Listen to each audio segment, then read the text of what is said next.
My name is Niky Riga, and I'm with the GENI project office. And I'm just going to give you a brief, not very brief, an introduction of GENI. And because it's an hour and a half, and I'm going to be doing most of the talking, whenever you have a question, please feel to interrupt me and ask me. Don't wait until the end if during the presentation you have any questions. So the usual way we would do that is that we go around the room and everyone introduces. But lately, we've been so many people in the session that I don't think this will take a long time. But I just want to get a feeling about what type of people we have in the room. So I just want to see like how many of you are, first of all, this is your first GEC. This is the first time you're coming. Wow, good. I mean, it's the intro to GENI talk. That makes sense. And how many of you are here because you want to do experiments in GENI? Because you want to experiment and you want to learn more about that? Okay. Yeah, you can answer to multiple questions, so that's totally allowed. How many of you are here because you want to use GENI in your classrooms? Great. How many of you are operators and you're getting a new rack and you just want to see what GENI is? Great. How many of you are from the international collaborations that we have? Is there any group that I'm forgetting? Anyone that didn't raise their hand in any? Oh, yes. How many of you are developers and developing GENI? Good. OK. So welcome. And GENI is about and I need to also do that. So at this GEC, because in other GECs we get the usual, why aren't you broadcasting this online? So we decided this time to try it out and see how it goes. So let's see. So GENI is a networking test bed, and it allows to explore the networks of the future. So let me start a little bit and talk more about that. So just to give you an outline of the talk, again, this will be kind of a long talk. So first, I'm going to give you a little bit of an understanding, like a very short overview of what is GENI envisioned to do. And then I'm going to go over like a strawman example about what type of experiments, how is GENI supposed to be used. Then I'm going to go over how we go about building GENI. And then I'm going to present to you how our people are already using GENI, either for doing experiments or in their classrooms. What's next for GENI, where we are, and where are we going next.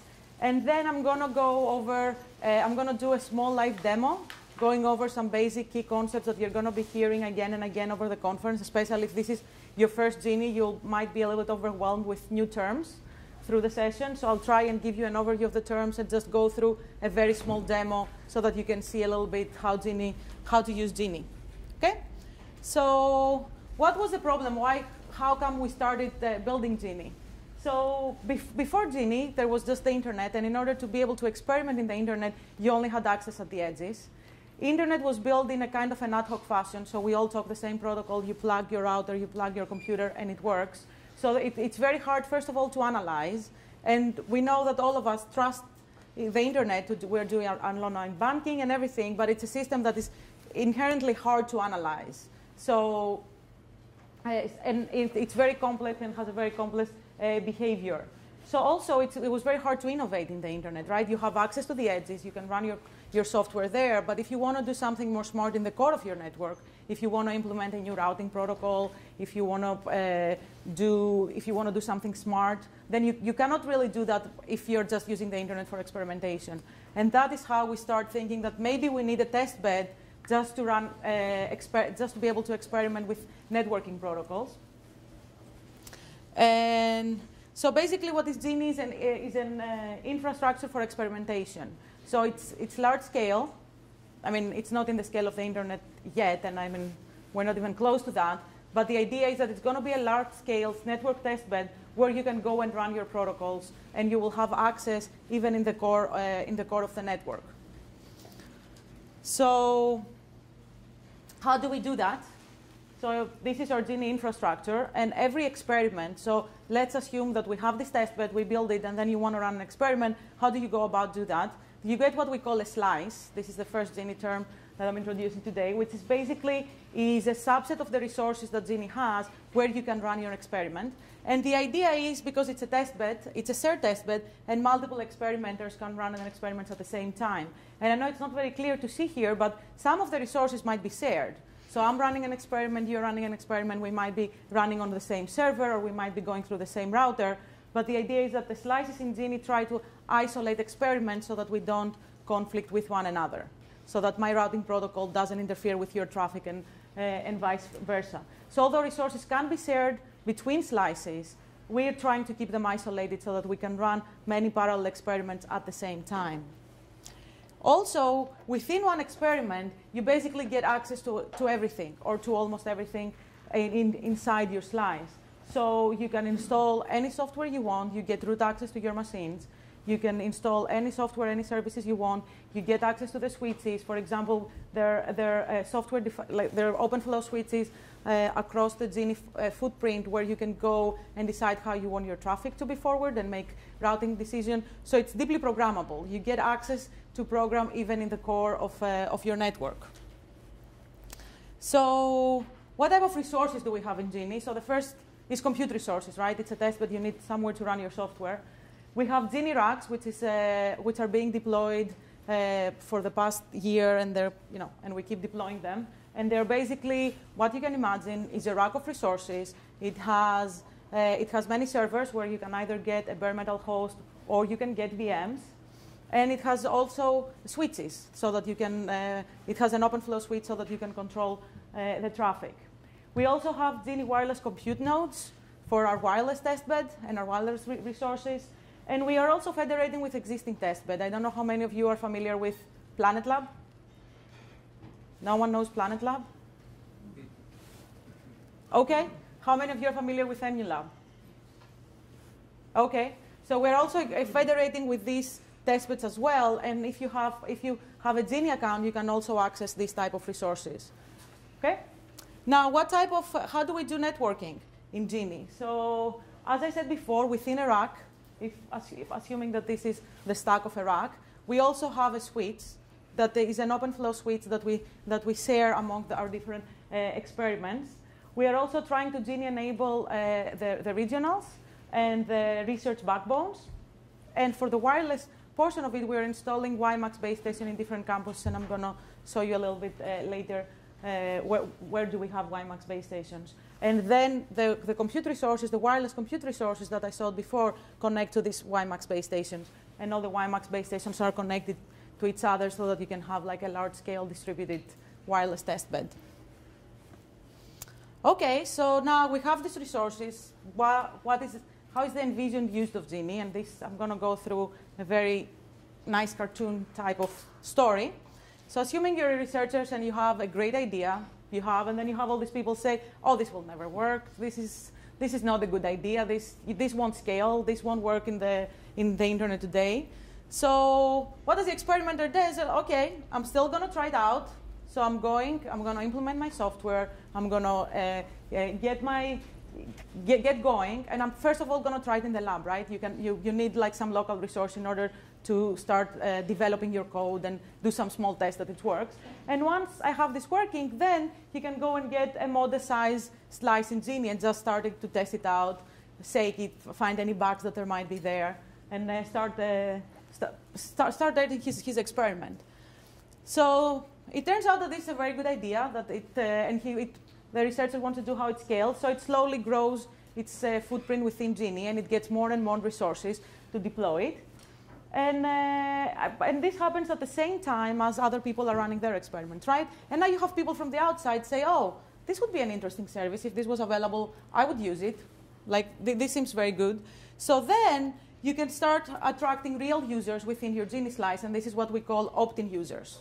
So you're probably going to hear this throughout the conference as well. And what we talk by opt-in users is real users that they interact with a service running within GENI, right? And you can imagine that you have, a device. It has a slice. Now we call it a slice, but like it has access to the internet. It has access to the slice of this experimenter, and it might have access to slice of other experimenters. And that is how real users get access to GENI. Okay? And at the end, he published a lot of papers, he got his degree, he had a startup company, he became rich.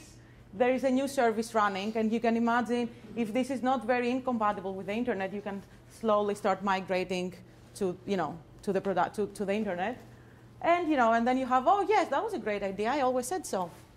So the whole idea is that, you can imagine that right now you have a networking that you can basically run the old good internet in one slice, and you can run other parallel future internets in other slices, and everyone can run their own, and then we can figure out which one is better, which work better. There might be some architectures that work well for some type of application and some that work well for some other type of applications. And this is something we cannot really do in today's internet. We have it, we use it, that's it. You don't have the ability to test different internet architectures with the setup we have today, and that is what GENI is trying to do. So the moral of the story is that GENI is meant to enable at-scale experiments, so something that is beyond what you can do with your lab. So in your lab, you all have compute resources, you all have switches, but how do we grow this in a scale that starts look like internet scale so that it's believable, you can test it out, and you can see how it actually works with real network delays. It allows experimenters to run non-internet compatible experiments, so you don't have to use IP in order to run your experiments. And also, it's a test bed, so you should be able to be able to repeat your experiment, first of all. If you're publishing a paper, you should be able to run the same experiment many times and see how it behaves under a controlled situation. Or you can run it in the wild, like, so that you see what's happening. You can have real users using your test bed, so it's not exactly, you don't control the traffic, right? And as I said before, you can attract real users to start using your service. And we have also instrumentation and measurement tools to help you monitor your slice. So the GENI comes already, yes? Just sharing the links and other resources. So what do you think the reproducibility of your experiment? Yes, you're right. It depends on what you do. So what we try to do, at least how it's envisioned to work, is that we try to split when you're talking between sites, right? Because within a site we usually have enough networking that you won't interfere, right? There is plenty of resources within one rack. But the moment you start crossing racks, we isolate people within a VLAN, and then you can have some bandwidth guarantees for the VLAN that is provisioned across. It's not perfect, and if you get many people using it, then yes, we might start having this problem. We haven't run into this problem yet. So that is great, and we all want to have this, and we all want to have a test bed that we can go and play with. But how would we go about building? Like, how would you go about building such a large-scale test bed? So this is the GENI Footprint. As of today, some of the things are not yet deployed, and this is this is how the map of GENI looks like. And basically, GENI is a federation. So we didn't start, building GENI from scratch, like, day one we start buying equipment and deploying it.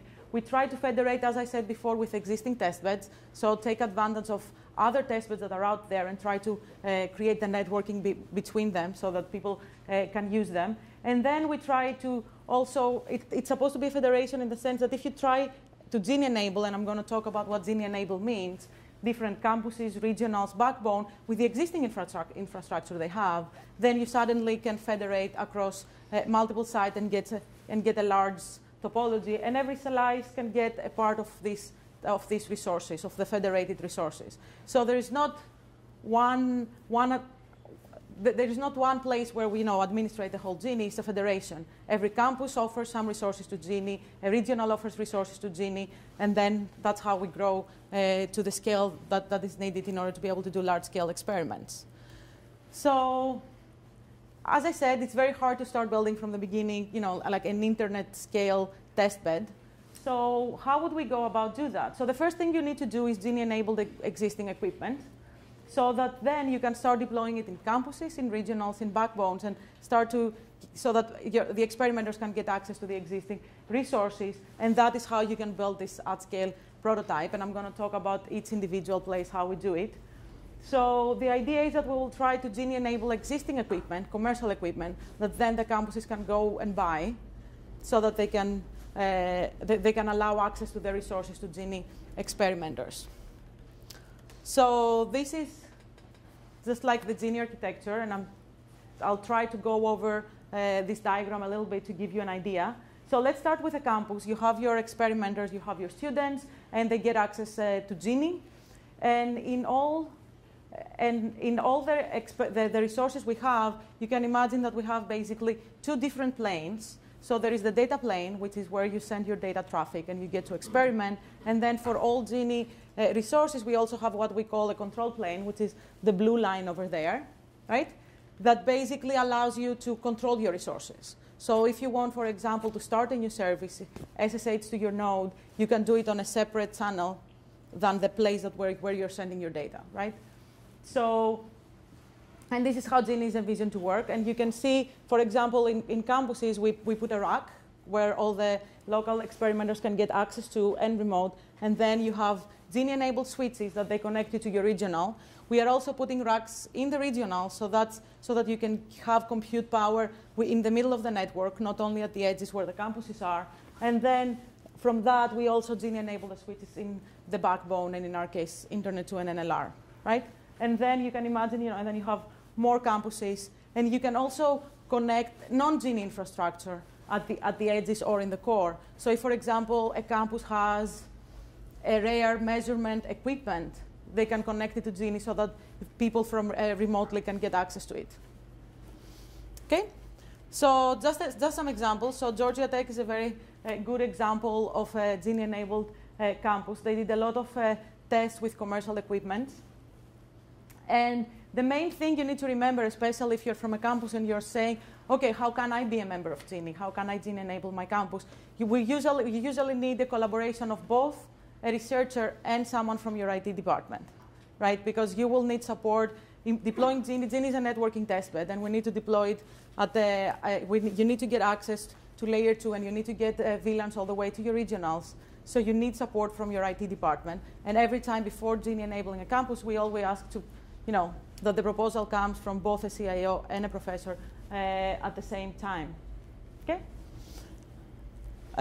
Now, how do we do regionals? And Scenic is a very good example where they basically have put GENI-enabled equipment in part of their network, and it's all OpenFlow equipment. It doesn't go through non-OpenFlow equipment. And these are all the switches there that they have interconnected to each other. And then from there, they directly connect to the campus, right? So basically, a campus that connects to Scenic doesn't go from any non-GENI equipment. So you get control throughout your slice. And then a good example for backbone is Internet 2, where we have a very good collaboration. They have deployed OpenFlow switches within their testbed, and they try to help us build the prototype testbed where we have some OpenFlow switches in a specific part. But now, I don't know, they have also, I don't know if you heard about AL2S, which is where Internet 2 is moving to for their networking, and it's all OpenFlow switches. And they're examining about how they can open up access to these OpenFlow switches to professors and researchers. That we have an in-progress migration that goes from the small prototype that I talked before that we just built to test it out and see how it works to move to production Internet 2 infrastructure to AL2S. And the scaling that Internet 2 is hoping is to envision to scale to up to 100 or 200 campuses. So to be able to connect to their AL2S to 100 and 200 campuses, and then in that way, you get GENI-enabled slices throughout. And they are also running an aggregate manager, which I haven't talked about, but I'm going to talk about later. So keep that unknown word for a while. But basically, it allows experimenters to dynamically provision connections. So you can say, I want to go from this campus to this campus. And then you can talk to Internet 2 in an automatic fashion and actually provision a path for you that will take you from one campus to the other in order to connect your resources. Now, we also have WiMAX, as I said before. And how do we do that? We have an agreement with Clearwire. The Rutgers University has an agreement with Clearwire, which basically is giving out the frequencies. So we have GENI frequencies. For example, NYU is a WiMAX campus, and they are using a specific frequency. They have emergency shutdown in case something happens and all these things. And they're also, this is a new, and it comes out of Clemson University and Rutgers. They have an eager grant to build a GENI mobile virtual network operator, and they have an agreement with Sprint in order to do that. And if you want to learn more about this, there is a WiMAX developer session that they're going to be talking exactly about this, about how they will go about giving data network through Sprint to experimenters. Now, this is a test bed, so we would also need to monitor it. And again, this is a federation, so GENI is not in one place, so it's a little bit harder to monitor. So GMOC is the GENI Meta Operations Center, which is the place that they try to monitor all the GENI resources.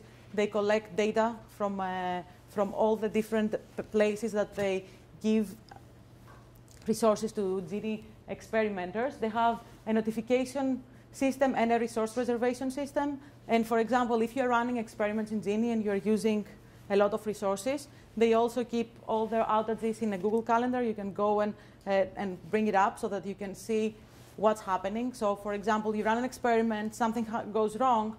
Is it you? Is it the test bed? You can go there and check to see if there are any planned or unplanned outages that just happen to coincide with the resources you're using. And all our aggregates are submitting monitoring information there so that you can go and, so we can actually go and see how many slices we have, how many people are using GENI at this point, where do they have resources. And this is also very useful in case something goes wrong within a slice. Since this is a federation, how would you go about shutting down the slice? And GMOC is in, because it gathers all the data, they are the one responsible for bringing down slices that are not behaving well in a very quick fashion before they cause any more harm. So what is the current GENI build-out? So as I said, we're deploying WiMAX base station across the US. We are also trying to put more OpenFlow switches, which is currently the GENI way of enabling the core of the network in both regionals and in the backbone. And we are adding GENI racks to 50 to 80 locations across the US so that we give more places that you can go and run your software and have a large-scale experiment.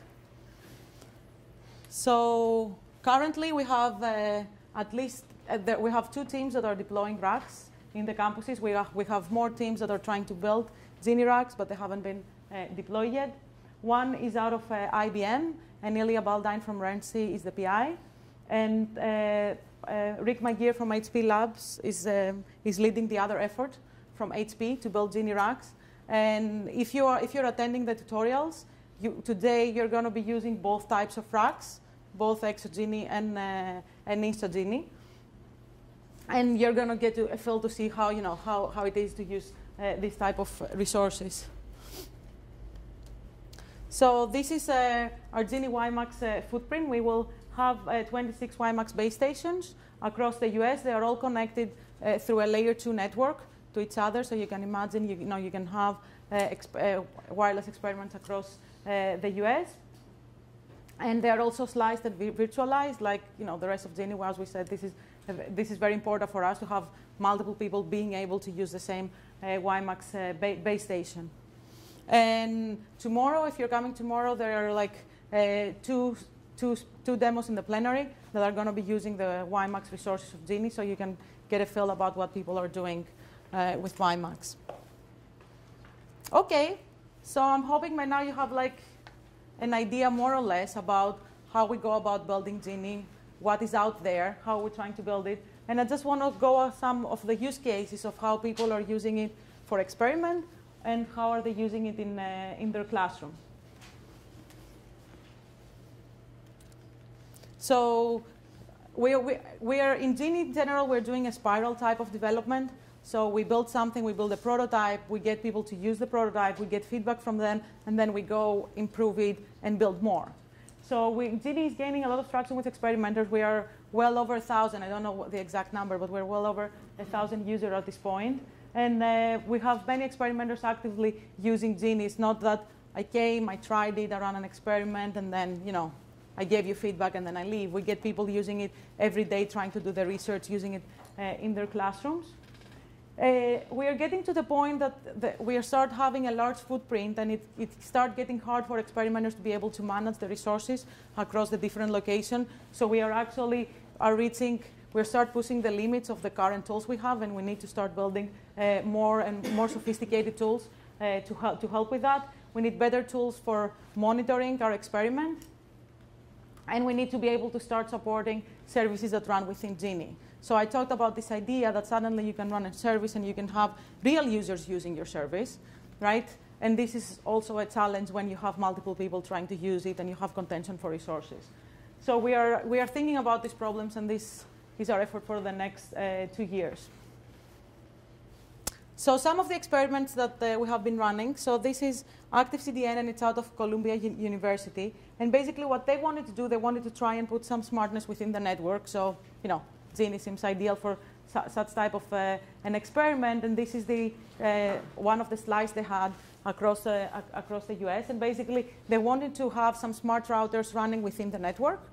And when they deployed, they had a layer 2 connection between all their nodes, and they tried to do smart decisions in various places within the network. Another very interesting experiment is the weather nowcasting. So basically what they are trying to do is, like, we know the weather forecasting when you see the weather, let's say, for today. What they're trying to do is have forecast for the next 5 minutes. So I see the input for the radar, and I know that there is a tornado coming, and I need to notify everyone within that region. So they have a lot of data that is coming, and they need to process it very fast in order to make this type of decision. And they're a very good example because they connected non-GENI resources within their GENI slice. So they have their GENI slice where they were making the computation. They were also using Amazon EC2 for extra resources. So they actually federated the two clouds between GENI and Amazon EC2. And they had connected with a radar that, in Puerto Rico, where they were getting the live data stream from.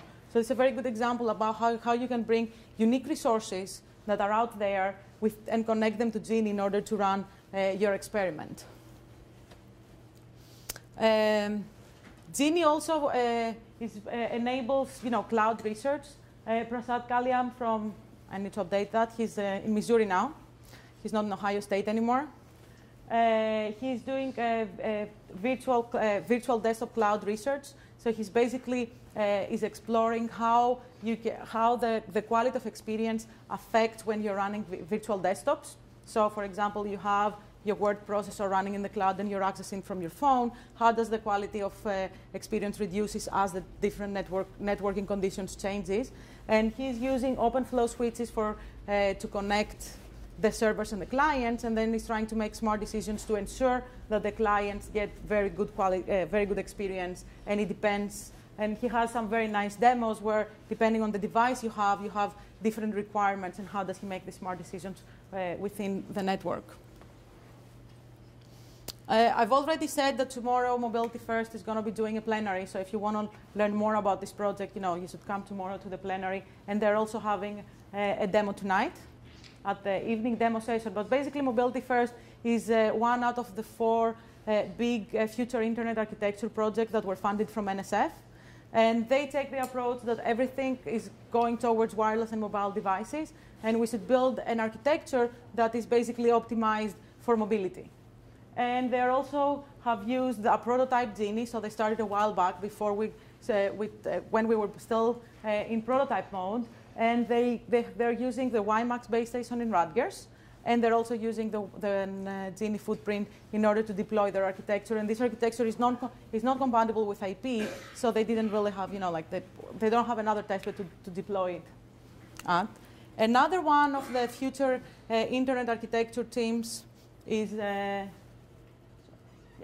demo, is XIA, which is the Expressive Internet Architecture, and it's out of CMU, BU, and Wisconsin. Peter Stinky is the PI for that project. And they're basically, what they're trying to do is that in internet now we have a lockdown because we are locked down in IP. You cannot use your own protocol within the internet. What they're trying to do is have a protocol to do routing in a way that you can add new protocols as needs arise. So they're saying we cannot really predict what are the applications of the future, so we're going to have a routing protocol that will be kind of agnostic to the application, and then you can kind of implement your own routing protocol as you want. And they're also, of course, not compatible with the current internet, and they had a slice that was running all the way to Japan in a demo they did a few GCs ago. I don't know if you have heard about US Ignite, which is basically, it's another project that is trying to build applications of the future, and they use GENI as their basic infrastructure. So their researchers are trying to make advanced applications that are good for the society. They're also collaborating with medical institutions, with the police, with the fire department, and they're trying to have applications that can help society, and the current internet is not good to support either because they lack bandwidth or because they lack support within the network, and these applications are being deployed on top of GENI resources. Now, what about GENI in the classroom? We have been ramping up on people using GENI in their classrooms, and we start getting very good feedback about from the students. They are using it both for undergrad classes in order to teach basic networking concepts to the students. So like having a hands-on version for whatever they teach in class.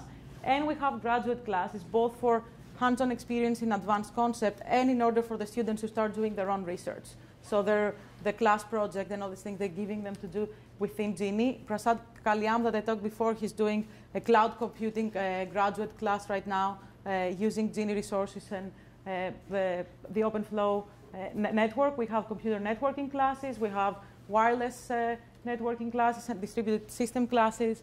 So we're actually growing, and I think this semester we have in the order of 10 or 15 classes that are trying to use GENI within their curriculum. We have, except from all the major conferences that people publish papers to, we also have specific workshops and journals specific for GENI. So there is a special issue in Future Internet testbed that is coming up. I know it passed the review process there, and they're just in the process of editing. We have the GENI in Education workshop that happened actually yesterday, and you're going to see an outbrief tomorrow at the plenary about what happened there. We had another curriculum and other great courses for distributed systems a year ago.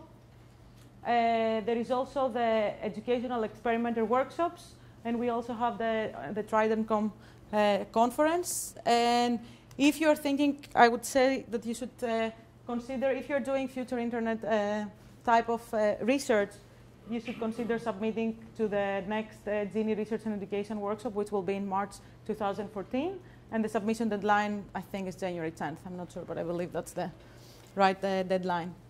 Now, also we're having a lot of, sorry. Okay. We have a lot of, we have different efforts in trying to train new users in using GENI. We do that by doing tutorials in major conferences. We've already done a few, and we have almost 2 upcoming tutorials. If you're planning to attend any of the conferences, come and say hi, or come and attend the tutorial.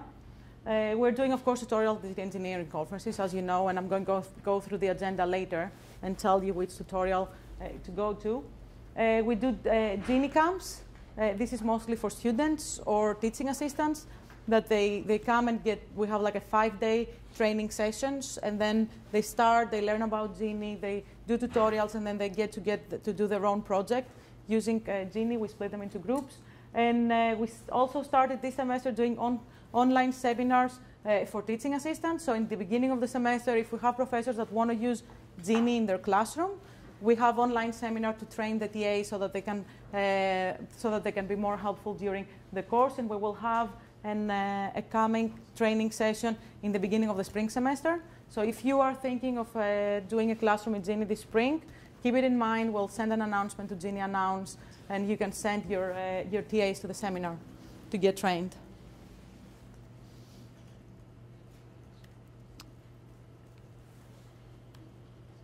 Okay.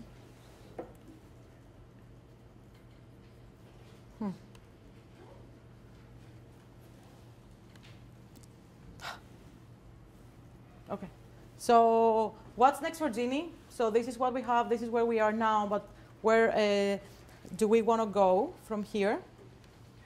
So we had a GENI campus expansion effort that was led by Larry Landweber.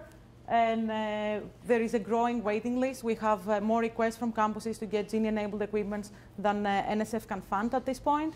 So, and there are opportunities out there. So if you want to GENI-enable your campus, you should talk to Larry Landweber. And by GENI-enable, what we mean, especially for a campus, usually means OpenFlow and GENI racks. And in some cases, we also put WiMAX in the campuses that care to do wireless research. And that's basically what it means. And then if you want, you should find Larry Landweber and talk to him about GENI enabling your campus. Now, looking forward from where we are and what we want to do, the first thing, as I mentioned before, we need to build more sophisticated tool to support experimenters. There is a developing GENI tool session tomorrow that if you're interested in this topic, you should attend. We're trying to expand the classroom use of GT, and unfortunately the session that talks about that happens in parallel right now in the next room, so you cannot really attend that. But maybe, you know, in the outbrief, in the wrap-up plenary, or you can find Vic Thomas and tell you what happened in the session if you're interested in that. We have a session about, we want more people to use GENI, and not only use it to run small experiments, but we actually want to have people to try to push the capabilities of GENI that we have right now, so we see what's missing, what is needed in order for people to be able to do the research. We have a session on the last day, which it's Tuesday, in the morning at 8:30, that we're going to have presentations of people that are planning to use GENI and what aspects of them they're planning to stress. And we're also start thinking about how do we transition this to the community governance. So we designed GENI, now we're building GENI, and eventually it should go to the community in order to manage it. So right now it's managed by the GENI project office, but eventually, slowly, after it's built and it's up and running and it's production, it should slowly transition to the community. We are also working with, collaborating with other international similar efforts like GENI. So they're in Europe, in Japan, in Korea, and in many other countries. They're building similar type of testbeds, and we'll start looking about how we can take advantage and actually collaborate, and so that an experimenter can run an experiment across the globe. There was an initial plan to federate testbeds in the 5 continents, and if you come tomorrow to the plenary, there is a demo on that. I haven't seen it myself, so I really don't know. But you should definitely go and attend and see what they're doing there. Okay, so now any questions about that? Because now I'm going to move a little bit to the how do you actually, as an experimenter, go and use GENI, and go over some concepts.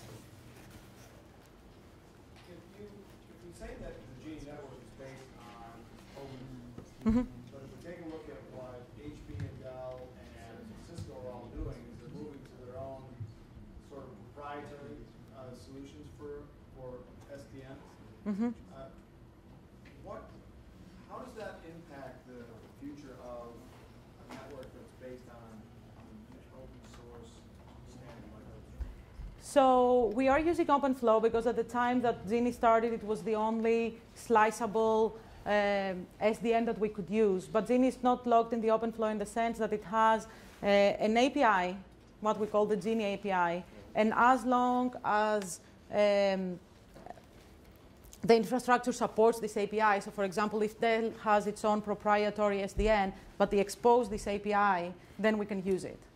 So we are using OpenFlow as a technology, but we have a GENI layer on top of this in order to program based on the OpenFlow API. So whoever is speaking this API, we can integrate. It doesn't have to be open source.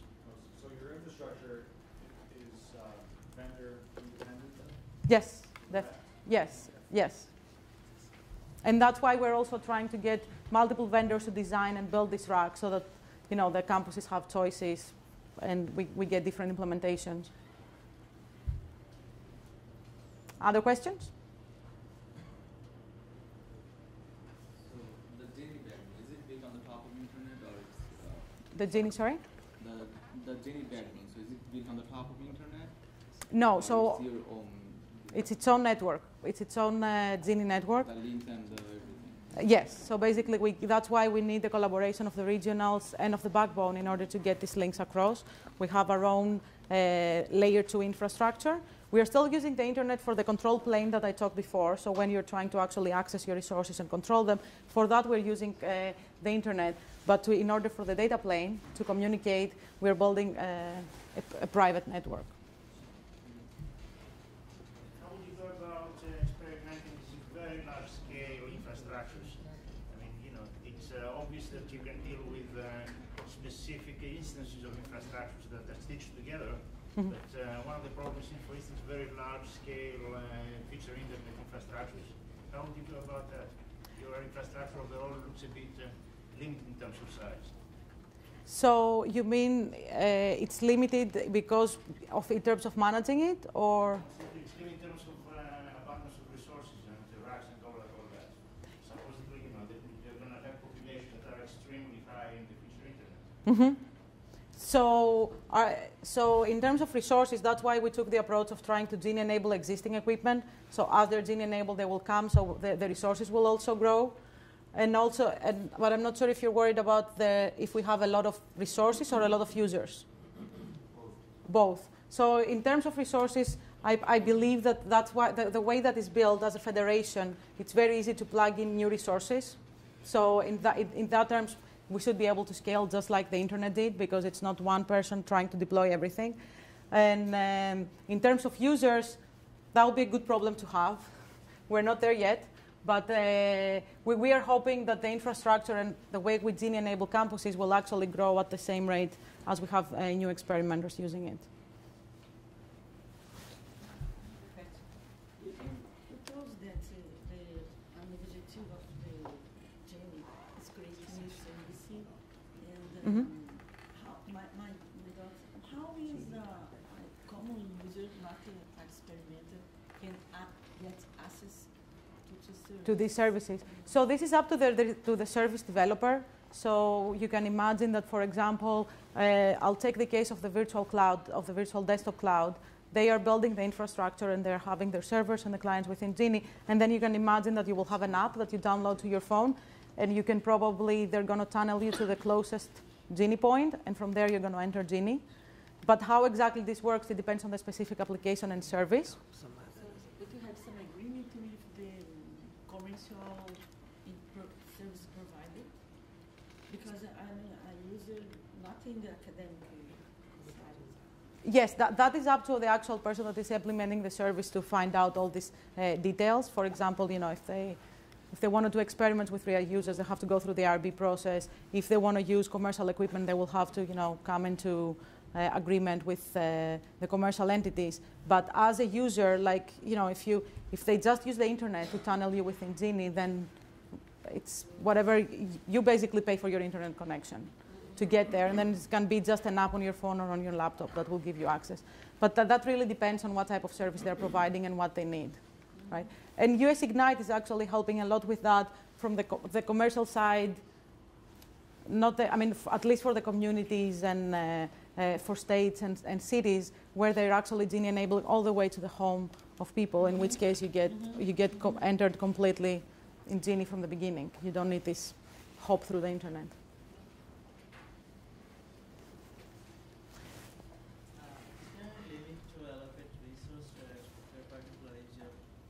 A limit to the resource that the user can get? Yeah. Right now, no. We haven't. Right now we don't have users that, you know, get a lot of resources. If at some point you have so many resources that, you know, other people have problem using, someone will probably contact you. But it's always reactive, never proactive. So we don't limit right now the number of resources you can get. If you get too many and that creates a problem, someone will contact you to give you time to get your stuff off.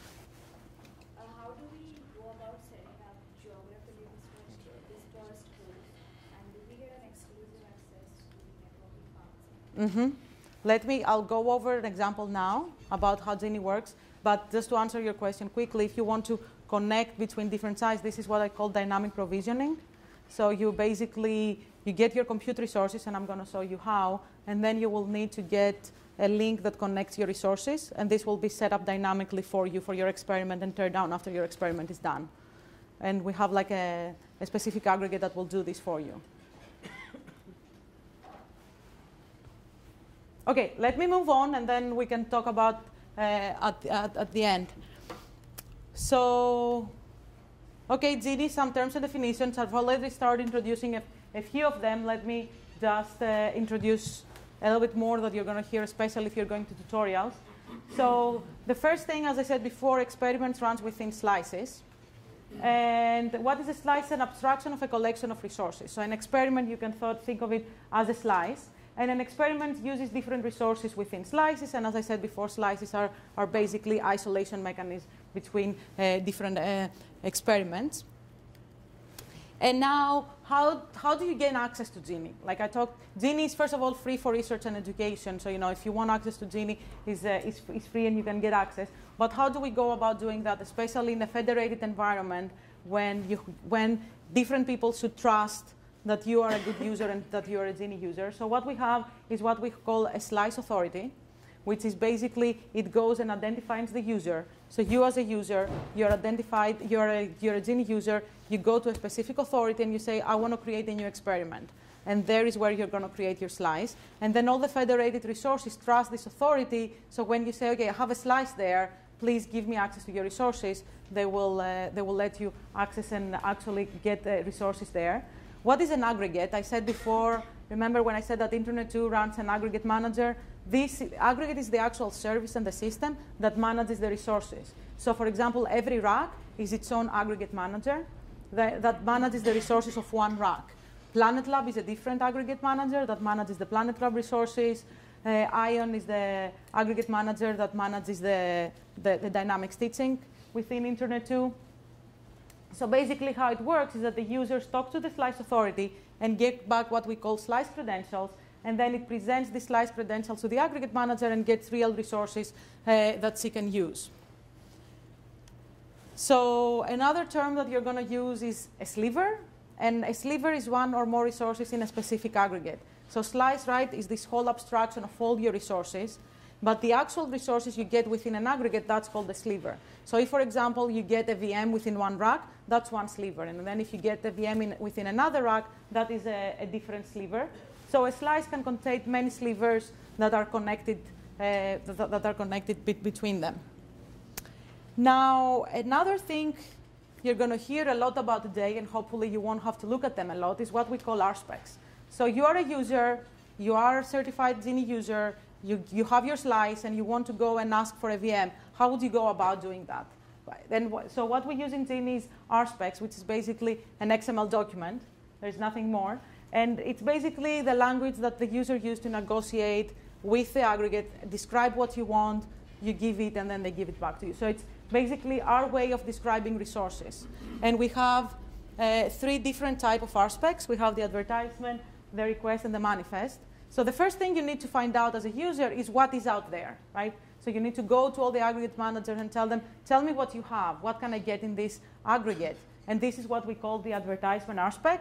So the user asks and says, tell me what you have, and it gets back a big XML document that is what we call the advertisement RSpec that describes links, it describes nodes, it describes WiMAX base station and everything else that an aggregate might have. And then the user actually says, OK, out of all these things that you have, I want these 2. I want 2 VMs connected with a link, right? And this is then the tool that the user is using. It will create what we call a request RSpec. So you describe what you want, you put it in an XML document, and you send it over. And then the aggregate manager will either say, OK, I can do this. I have the resources you need. We'll go provision them for you and tell you this is what you have, and this is the manifest RSpec that you get back. So basically, the advertisement RSpec and the manifest RSpec is what they're being sent from the aggregate manager. And the request RSpec is what you as a user are using in order to describe what you want. And they are all using a very similar XML format. And in the demo I'm going to do later, I'm going to show you some examples of RSpecs. So now let's try and put it all together. How does it go? You have an account. That's the first thing. You have to make sure that you have an account. And then you go, you create a slice. You create a sliver. And I'm going to create 2 VMs connected with a very simple link, like a very simple example. You can install and run your own software. And then you can see your output. And at the end, you delete your resources. And the tool I'm going to use is called flac. So let me go over this. Okay. So a little bit about the GENI Portal. So the GENI Portal is basically a web portal for GENI experiments. You can get access to GENI using the GENI Portal.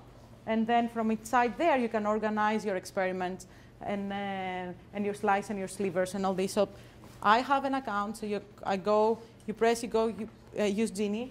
And I have an account with the GENI project office. And if you go to the first tutorial, it's going to explain more about this federation. But GENI is basically federated within Common. When in Common is a federation with research and universities. So basically, if you already have an account in one of the federated institutions, you automatically get access to GENI. For example, while I was a student at BU, I could access GENI using my Boston University account. And then I automatically get access. At the GENI project office, we run an identity provider for the universities that do not have in Common federation. So if your university does not support it, then we'll give you an account at the GENI project office, which is the account I'm going to use now to log in.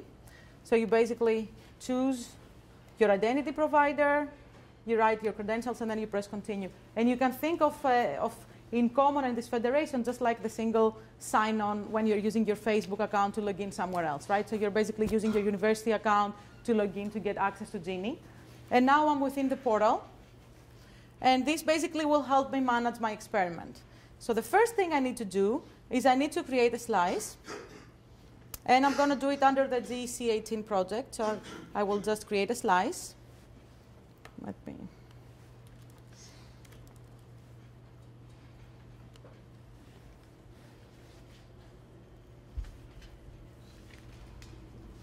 And so the research in GENI is organized in what we call projects. So even if you have, for example, let's say a student from BU goes and is able to automatically log into GENI, until they're a member of a project, they cannot really get resources. And this is mostly for accountability reasons, because you are getting access to real resources, real switches, and real VMs. And we need someone to be responsible for whatever happens within a slice. So in order to be able to actually reserve resources, you need to be a member of a project.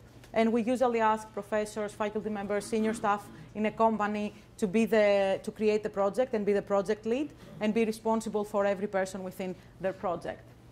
So I just created my slice. And now I see what actions I can do. I can add resources. I can check the status of my resources. Or I could use any of the tools that can talk the GENI API. So I'm going to use the graphical tool that's called flac. And now what will happen, flac will go out, will get all the aggregates that it knows of, and you see here the spinning wheels that basically goes and gets the advertisement RSpec from each one of them. So it goes and asks, tell me what resources you have. It will get back the resources, and then it will present them to me as a list, what each one of this aggregate has. And you see here the list here is start being populated.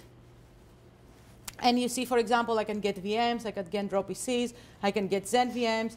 If some of the aggregates have a very specific type of resource, as long as the tool can provision it, then you will see it showing up there in the list. Okay? Okay, so let's say now I said I'm going to do something very simple. So I'm going to just have two VMs, and I'm just going to connect them with a link, a very simple topology. So what I did now, while I was drawing, I was basically creating the request RSpec. So let me submit this. And because in GENI, you get real resources, real VMs, real computers, it will take some time for this to come up, right? Because it needs to actually go and provision and load your software and load the OS. So while this is working, let me very quickly show you the request RSpec that I talked before. Okay, let me see if I remember how to do this. I know it's hard to see, but I hope it's a little bit better. So it doesn't really matter, and hopefully you will never have to write this yourself. I just wanted to show you that this is just an XML document, nothing more. You see here that this is all the definition for one node, right? Here it has the IP address of my node. It says that I have an interface that I'm going to connect to the other node. If I scroll down, I'll see the other node, the other interface. Here it says, I asked for a VM, so exclusive is false. So basically it describes my topology in an XML format. There's nothing more there.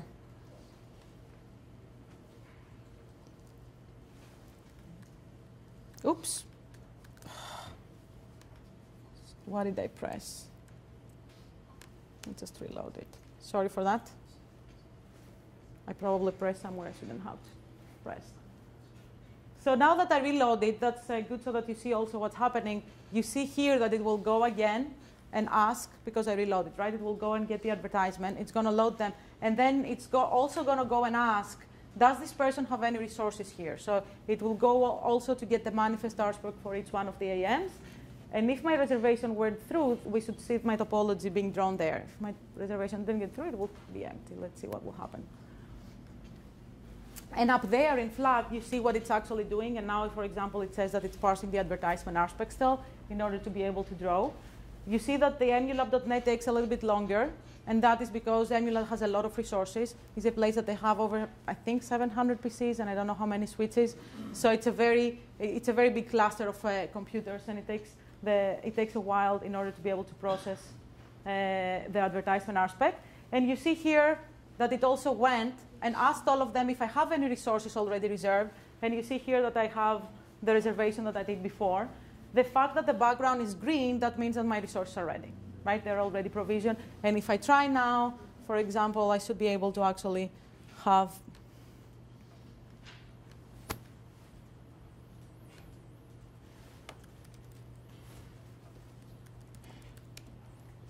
okay. So I can log in, then it's here that I can do anything, right? I have root access to this VM, and I can install any software. I can modify it any way I want. And in theory, hopefully that will work. You know, I have access to my other VM. Okay? So now, another thing that I wanted to show you, okay?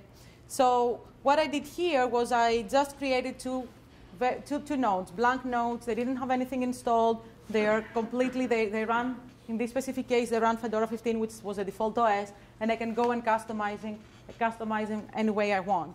But imagine that you had an experiment, like you've already passed through the phase of designing your experiment, you have everything running, and now you want to, you know, bring up 20 VMs and just, you know, and start running your experiment. You don't have to go in each one of them and install your software. You can actually write, you can actually have flac help you write an RSpec.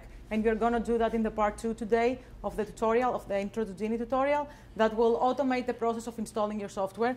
And I'm just going to show you how this would look like. So let me go back to my project. And what I'm going to do now is I'm going to use an already made RSpec that already has some instructions about installing software. And I'm going to show it to you. So let me create a new slice.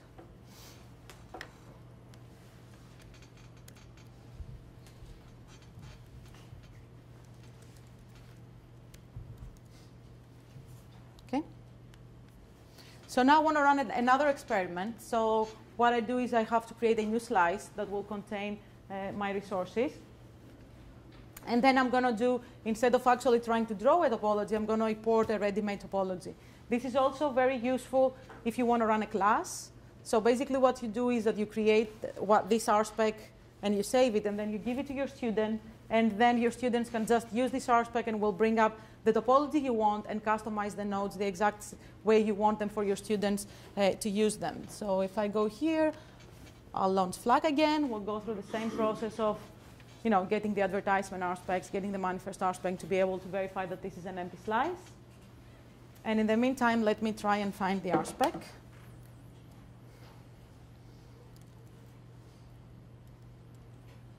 Okay, so I'm just going to do the Hello GENI example, just so that, let me.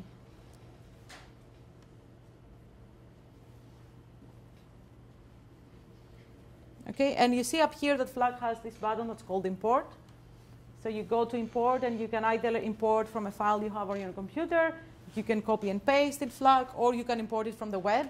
And this is where it's very useful for your class, because you can just post the RSpecs, and your user can just import it here and get the topology. So I will go import from the web. And basically what it asks me here, it says, this is a very generic RSpec. You ask for 2 VMs and a link and install some software, but you didn't tell me where do you want this to be. So now I have to go and say, yes? I missed it, but if you create a VM and you load a bunch of tools into it, iPerf, whatever, can you then pull up the characteristics for that VM after you've installed it and see the RSpecs that would have been needed to create that? You can see the RSpec that would have needed to create the reservation. It doesn't know about anything you installed, unfortunately. So I won't know that, oh, you ran this command, so I will create a script for you so then next time. But what you can do, and I'll show you right now. Just let me. I was just thinking about, if you create something and you want to give it to a bunch of students so that they can use the same thing. Yes, so I'm going to show you exactly that. Let me just submit, and then I'll go back and show you how you can do that. So basically, this is a server and a client. Let me just submit because this will take a little longer to provision. So if I go back to my other slides, so now imagine that I did exactly what you said. And I hate this. Let me try and see if we'll see it. OK, so you see here this create image button. So assume that I went to my VM, I customized, I installed anything I want. I can click this create image button, and that will take a snapshot of my VM. And it will give you a URL and a URL. So basically, what you can say to your students is give them this URL. And next time they have to provision it, where it says this image here, you can just basically put the URL, and it will download it and install it on your nodes. So it will not automatically create a script for you, but then you can use your own custom images, if that's what you wanted.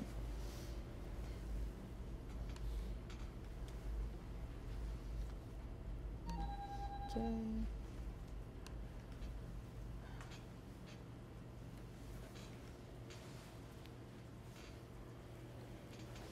So now it's still going, and let me also show you the RSpec for this while it's being provisioned, just to see. So let's see if I can make this a little bit bigger. OK, so again, I have a node, right? I have a node here. Here, I just asked for a public IP, because basically what this RSpec does is creates a server and a client. In the server, it installs a web server and an iPerf server. And in the client, it installs wget and an iPerf client. And then from the client to the server, I issue many requests just to test the performance of the link or something like that. So, and because I'm running a web server, it says, oh, I know this is a VM, but can you please give me a publicly routable IP address so that I can run my web server on? And here is the part that I was saying that you can automate the installation of the software. So if you have already written a script that automates the installation, you can basically, first of all, where is it? Download it. So you give a URL. Here I gave this URL that basically says, go to this place, download the star file, untar it. And then once you've done that, please run this command after the node boots. And this is how you can automate the setup of your nodes, right? Because once you have the script, and then they automatically come out. So for example, now that the Mobility First were working in setting up their demo for tomorrow, what they did is that they wrote a script, and then every time they reserved a new node in GENI, it automatically came up as a Mobility First router. And they didn't have to go and configure each individual node. So let's see if my slice is up. I have my client, I have my server. As I said, the server has a web browser. So hopefully, if I do this, so this is the web server that is running on my VM. And as I said, we were having requests coming from the client. So I can go and look at the web server requests. Or I can see the iPerf. Oh, and the iPerf hasn't started yet. So it has a delay in the beginning to make sure that both nodes are up, and it hasn't started yet. But when it starts, then you are also able to see your iPerf logs. And you can imagine that, like, before you saw that I SSH into my nodes and I ran, I could potentially install my software and run commands. But if you automate everything, you might not even need to SSH anymore, right? You can automate your experiments, run your experiments, get the logs, put them somewhere, retrieve them, and then that's it. You won't need to SSH. And this might be also useful for classes, especially for undergrads that are not very familiar with SSH and the CLI, that you can have a completely web-based assignment. They collect their information, they save them, they archive them, they delete their stuff, and they're done. OK? Let's see. And you see now that the iPerf tests have started, and you can see some of the logs here. Now, a very important part when you're running your experiment is to actually release the resources after you are done. So I keep saying that up to now, we haven't reached the point that we are out of resources yet and we can support all of our users. But for times like GEC, people will tell you that we are up to the resources. So we we use all the resources that we have because of many tutorials running at the same time. We have all the demos running tonight. So it's very important to keep in mind that after you're done with your experiment, you should actually release the resource so other people can use them. It's not good to just keep the resources idle until they expire. So all the reservations in GENI do have an expiration time, and they will eventually get released. But if you're done with them and you don't need them, then just release them so that other people can use them. So in order to do that, you can just press delete here. Let me do the same in my other slice.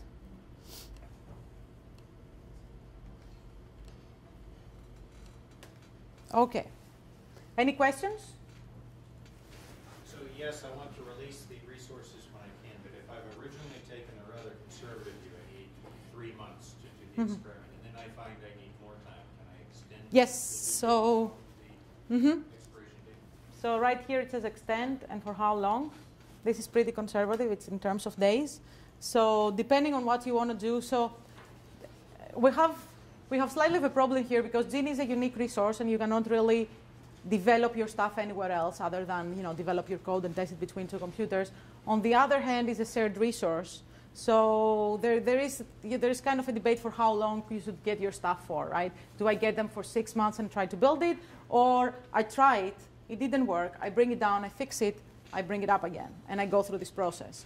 And especially for the second process is where your install scripts are very useful, because if you have automated the coming up, it comes up, you do your debugging, you fix it, you can immediately bring it up again. You don't need to keep it for longer. But yes, you can extend it. In most aggregates, you also get an email before your slice expires. So if you know you need them for more, you can go at this point and extend the resources. Other questions? Okay, cool. So, okay, so this is the demo. I went through this. I'm just going to review it very quickly, what I did. I logged into the experimenter portal. I created my slice. I launched my tool. I drew my topology. I reserved them. And then I just verified that the creation was successful. Okay? And this is how it looks in flac. This is the request, RSpec, the manifest. I don't expect you to read that. I just wanted to remind you what happened. Don't try to read this. This is just the manifest RSpec, which basically has all the information. What I didn't talk before is that my RSpecs were very generic. So I asked for 2 VMs. I didn't know their IP address. I didn't know their MAC addresses, anything. So after I have the reservation, and now the aggregate manager knows exactly what it gave me, I gave you this PC that has this IP, and it has this MAC address. It will include all this information in the manifest RSpec. And this is how I was able to actually SSH to my node, because the SSH information was part of the manifest RSpec that the tool parsed out for me and gave it to me to be able to SSH. Okay? So you can try all the tutorials at home.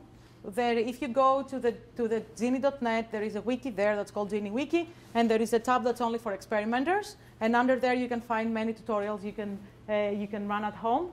You should participate in the hands-on tutorials here, and I'm going to very quickly go over the agenda with you.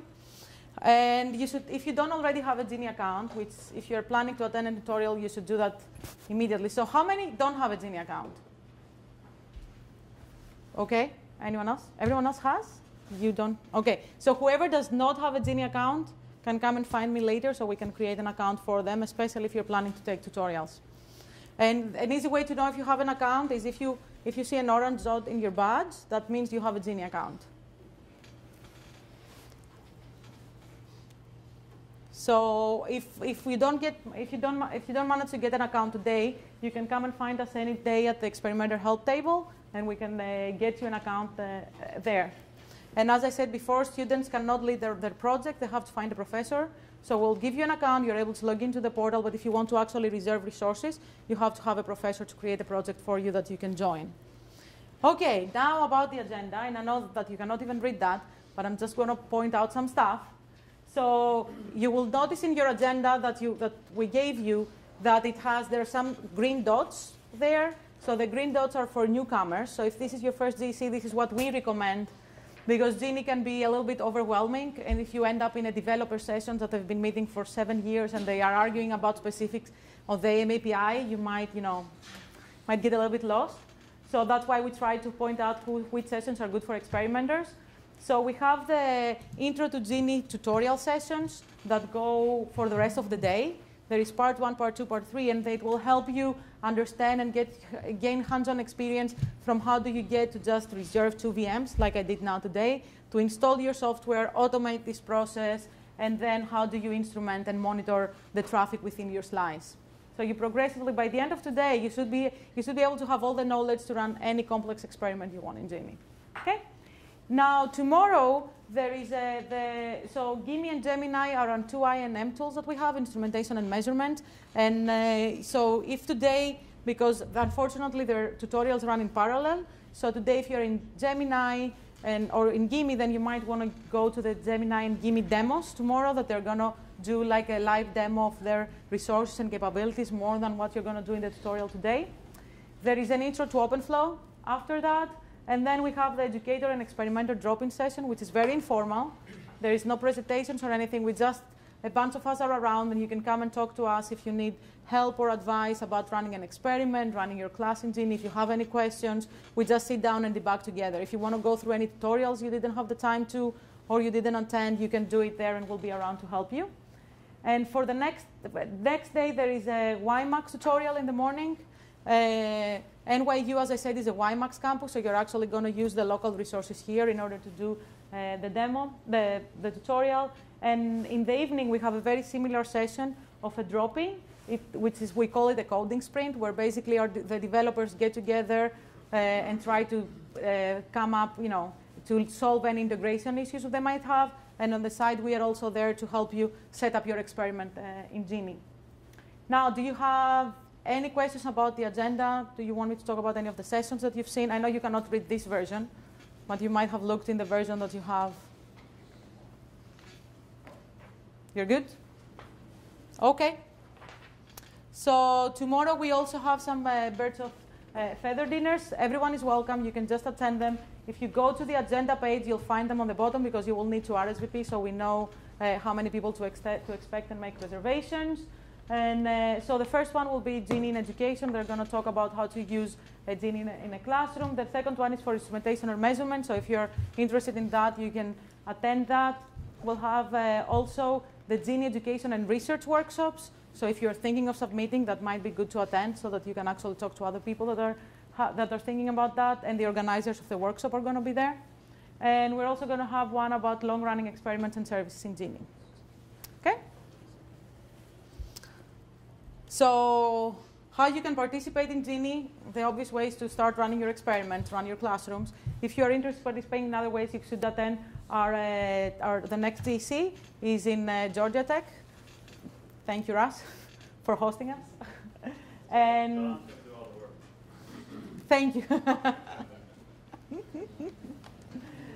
So it's middle of March, and it's going to have a similar layout as this one. So we're going to have tutorials, and we also give travel grants to US academics. So if you want to participate and you don't have funding, please, we might be able to give you a travel grant. If you know people, that they have never been to GENI before and they want to come, let them know of the opportunity that they can get a travel grant. So that's it. I'm done. Let me know. Do you have any other questions? I know that before I cut the discussion a little bit short. So do you have any questions from before? Any questions about the agenda, the tutorials? OK. So Halloween is coming up. So I brought candy. So feel free to pick one, trick and treat. And please, please, please fill out a tutorial form. Yes, I'm going to bring up the URL. So we're trying to improve, especially our newcomer sessions, because we want to, for people that are new to GENI, to give them a nice experience and not overwhelm them with all the terms. So please fill out the feedback forms. You can find it online, and in order to find it online, what you can do is go to the GEC18 agenda that is online. And there is a link up here, so you can take the survey online, or Regina will pass out the paper copy of them. And if you don't know how to find the agenda, you basically go to geni.net, and there is a link here for the agenda. Does anyone want to do it on paper? Can you give us an idea available Yes, I'm going to upload them right after.